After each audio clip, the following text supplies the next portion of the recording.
tuman hokimi Umarov Farhod Baqoyevga beriladi. Qishloqlik barcha onaxonlarimiz, opa-singillarimiz, dilbar qizlarimizni ezgulik va go'zallik bayrami 8-mart xotin-qizlar kuni bilan tumanimiz faollari keng jamoatchilik nomidan samimiy muborakbod etaman.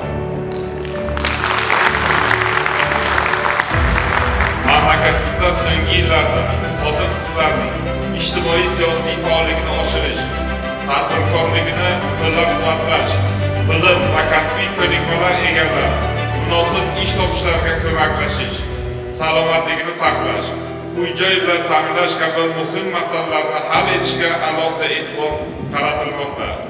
Davlat darajasida ko'rsatilayotgan g'amxo'rliklar munis opa-singillarimizni yangi O'zbekistonni barpo etishning barcha sohalarida faol ishtirok etib, vatanimizni ijtimoiy-iqtisodiy rivojlanishiga munosib hissa qo'shishga undamoqda. Fursatdan foydalanib, tumanimiz ayollariga kechayotgan